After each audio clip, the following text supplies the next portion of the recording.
मुझे पुख्ता यकीन है पाकिस्तान आलमी मदनी मईशत में एक रहनुमा के तौर पर उभरने के लिए तैयार है। Army chief general Syed Asim Munir का पाकिस्तान मिनरल इन्वेस्टमेंट फोरम 2025 से खिताब। जनरल सैयद आसिम मुनीर ने कहा, हम बैनुल-अक़वामी इदारों को खुशामदीद कहते हैं। वो अपनी महारत से पाकिस्तान को रोशनास कराएं, सरमायाकारी के मौके तलाश करें और वसाइल की वसी सलाहियत की तरक्की में हमारे साथ शराकत दारी करें। आर्मी चीफ ने कहा, पाकिस्तान की मदनियात को दौलत को अखज़ करने के लिए इंजीनियर्स, जियोलॉजिस्ट, ऑपरेटर और बहुत से माहिर कारकुन दरकार हैं। इसीलिए हम इस शोबे की तरक्की के लिए तलबा को बैरून मुल्क तरबियत के लिए भी भेज रहे हैं। पाक फौज अपने शराकत इदारों और सरमायाकारों के मुफादात और एतमाद के तहफ़्फ़ुज़ के लिए एक मजबूत सिक्योरिटी फ्रेमवर्क और फ़ाल इक़दाम को यकीनी बनाएगी। मैं बलोच कबायली उमायदीन की काविशों का भी मुअत्तरिफ हूँ।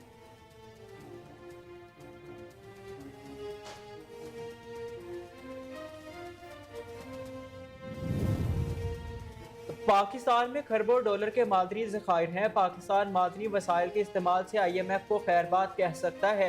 वज़ीर आज़म शहबाज शरीफ का पाकिस्तान मिनरल इन्वेस्टमेंट फोरम 2025 से खिताब। वज़ीर आज़म शहबाज शरीफ का कहना था कि मादनी ज़खायर से मुस्तफ़ीद होकर पाकिस्तान कर्जों के चुंगल से आज़ाद हो सकता है। रेकोडिक मंसूबे पर पेशरफ्त हौसला अफजा है। कुदरत ने पाकिस्तान को कुदरती वसाइल से माला माल किया। खैबर पख्तूनख्वा से बलूचिस्तान और गिलगित बल्तिस्तान के पहाड़ों में मादनियात के ज़खायर हैं। सिंध और पंजाब की सरजमीन में भी कुदरती वसाइल से माला माल है। आज़ाद कश्मीर में भी कुदरत के बेपनाह खजाने हैं। बलूचिस्तान के कानकनी से रोजगार के मौके पैदा और समाजी और मुआशी तरक्की होगी। तमाम मंदूबीन को पाकिस्तान आमद पर खुश आमदीद कहता हूँ।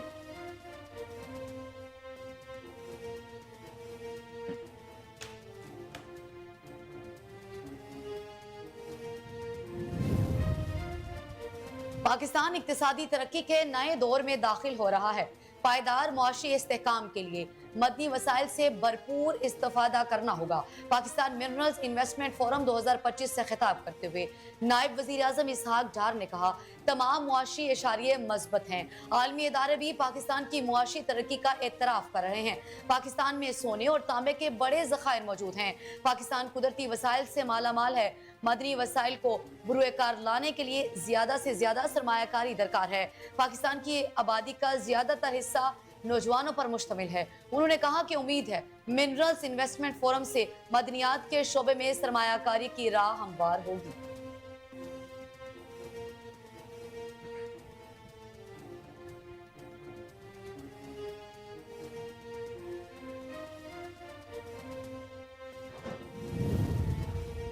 वफाकी वज़ीर दाखिला मोहसिन नकवी ने साइबर क्राइम्स की रोकथाम और इंसानी स्मगलिंग में मुलविस माफिया के खिलाफ मुल्क भर में मौसर क्रैकडाउन का हुक्म दे दिया। वफाकी वज़ीर दाखिला मोहसिन नकवी से नए तैनात होने वाले DGFIA रिफत मुख्तार राजा और director general national cyber crime investigation agency Waqaruddin Syed ने मुलाकात की। वज़ीर मुमलिकत दाखिला तलाल चौधरी और वफाकी सेक्रेटरी दाखिला मोहम्मद खुर्रम आगा भी इस मौका पर मौजूद थे। वज़ीर दाखिला ने DGFIA को गैर कानूनी इमिग्रेशन के खिलाफ मौसर हिकमत अमली तैयार करने का टास्क भी दे दिया। वज़ीर दाखिला मोहसिन नकवी का कहना था कि इंसानी स्मगलिंग रोकने के लिए चारों सूबों में बिला इम्तियाज कार्रवाइयाँ अमल में लाई जाए। इस माफिया से आहनी हाथों से निपटा जाए।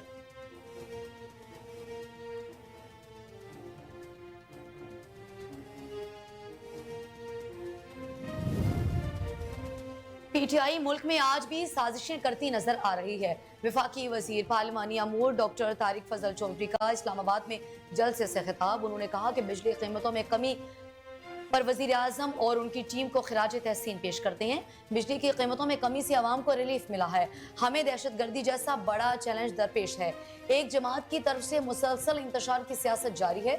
PTI को आवाम की फलाह और मुल्क की तरक्की हजम नहीं हो रही। PTI ने नफरत, तकसीम और इंतशार की सियासत को फरोग दिया, मुल्क की सलामती पर हमला किया।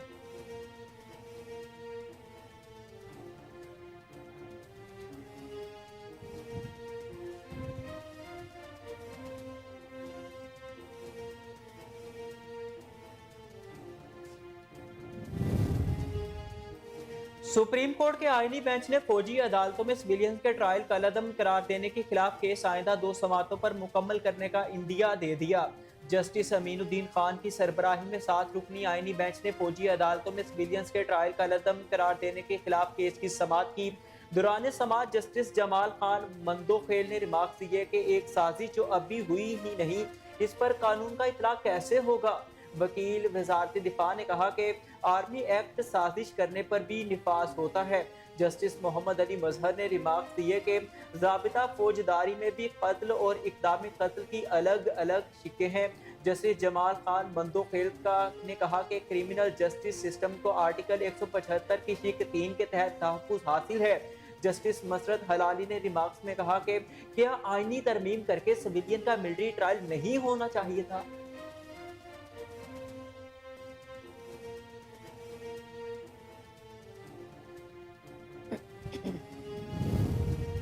सुप्रीम कोर्ट ने 9 मई केसेस में ट्रायल कोर्ट को 4 माह में फैसला करने का हुक्म दे दिया। सुप्रीम कोर्ट में चीफ जस्टिस यहया अफरीदी की सरबराही में 3 रुकनी बेंच ने 9 मई मुल्जिमान की जमानत मनसूखी केस की समाअत की। अदालत ने समाअत के बाद ट्रायल कोर्ट को 4 माह में केसेस का फैसला करने का हुक्म दे दिया। इस मौके पर एक मुल्जिम के वकील ने कहा कि 4 माह में ट्रायल कैसे मुकम्मल होगा, हमारे खिलाफ 35 मुकदमात हैं, इतने कम अरसे में ट्रायल मुकम्मल नहीं होगा। चीफ जस्टिस ने रिमार्क्स दिए कि मर्दान में मिशाल खान कत्ल का वाकया हुआ था, इसमें उस वक्त पेशावर हाई कोर्ट का चीफ जस्टिस था। मिशाल खान कत्ल केस का 3 माह में ट्रायल मुकम्मल हुआ। इंसदाद दहशतगर्दी की अदालत पर फोरम कर सकती है।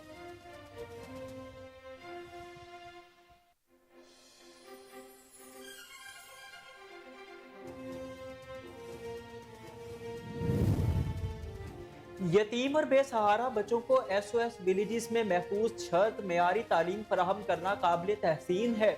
वज़ीर आला पंजाब मरियम नवाज शरीफ की SOS चिल्ड्रन विलेज इंटरनेशनल के सदर से मुलाकात हुई। मुलाकात में यतीम और बेसहारा बच्चों के तहफ़्फ़ुज़, तालीम, ज़हनी और जिस्मानी सेहत के लिए इश्तराक कार मज़ीद बढ़ाने पर तबादला ख्याल किया गया। पंजाब में SOS मॉडल के फ़रोग़ और बेहतरी के लिए ताउन पर भी इत्तेफाक हुआ। इस मौका पर गुफ्तगू करते हुए वज़ीर आला पंजाब मरियम नवाज शरीफ का कहना था कि बेबस और लावारिस बच्चों का सहारा बनने पर SOS विलेज की समाजी खिदमात को खराज तहसीन पेश करते हैं। SOS स्कूल्स की मयारी तालीम और यूथ होम के जरिए नौजवानों को खुद मुख्तारी की राह पर गामजन करना काबिल तहसीन है।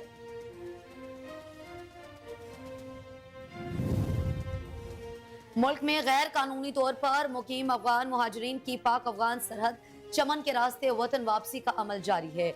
DC चमन हबीब अहमद बंगलजई ने कहा कि हुकूमत बलोचिस्तान और चमन इंतजामिया ने शहर में 2 होल्डिंग कैंप कायम किए हैं।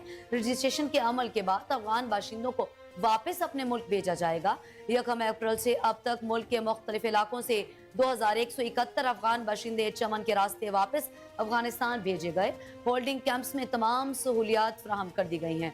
अफगान मुहाजिरीन हमारे भाई हैं, उनकी बाइज्जत वापसी के लिए हम तमाम मुमकिन इक़दाम यकीनी बनाने के लिए तमाम वसाइल बुरे कार ला रहे हैं।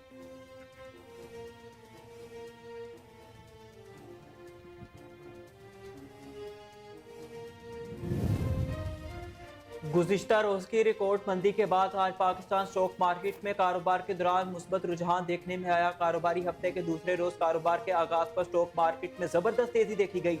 1500 से जायद पॉइंट्स के इजाफे के साथ पाकिस्तान स्टॉक मार्केट में 100 इंडेक्स 1,16,424 पॉइंट्स की हद को छू गया। वाज़ेह रहे कि गुज़िश्ता कारोबारी रोज के इख्तिताम पर पाकिस्तान स्टॉक एक्सचेंज में 100 इंडेक्स 3,882 पॉइंट्स की कमी के साथ 1,14,909 पॉइंट्स की सतह पर बंद हुआ था।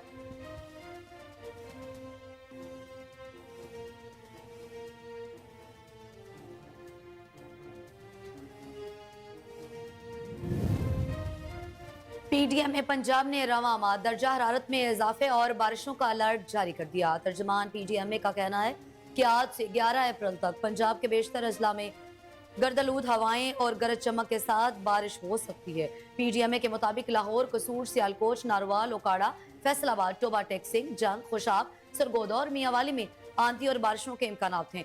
दूसरी जानिब दर्जा हरारत में नुमाया इजाफा होने लगा। आज कम से कम दर्जा हरारत 23 जबकि ज्यादा से ज्यादा 37 डिग्री सेंटीग्रेड तक जाने का इम्कान है, जबकि शहर का मौजूदा दर्जा हरारत 28 डिग्री सेंटीग्रेड रिकॉर्ड किया गया। हवा में नमी का तनासुब 55% तक जा पहुंचा।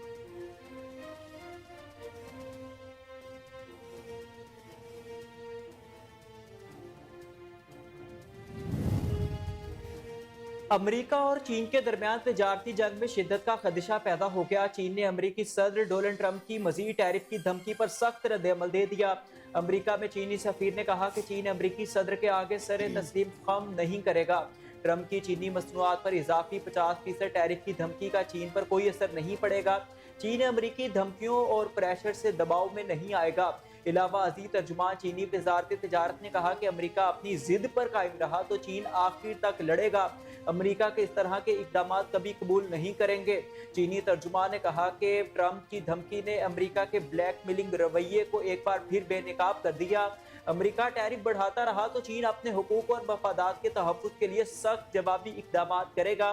तर्जुमान चीनी वजारत तिजारत का यह भी कहना था कि अमेरिका के साथ मुज़ाकरात चाहते हैं। तिजारती जंग में कोई फातेह नहीं होता।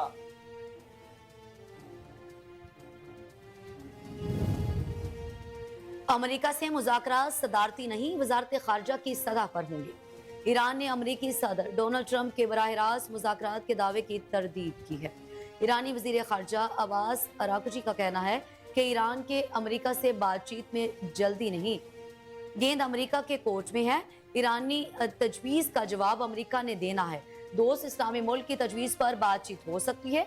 उन्होंने कहा ओमान की वसासत से बलवास्ता मुज़ाकरात के लिए तैयार हैं। ईरानी वज़ीर खारजा अब्बास अराक़ची का कहना था कि अमेरिका से मुज़ाकरात सदारती सतह से नहीं, वजारत खारजा की सतह पर होंगे।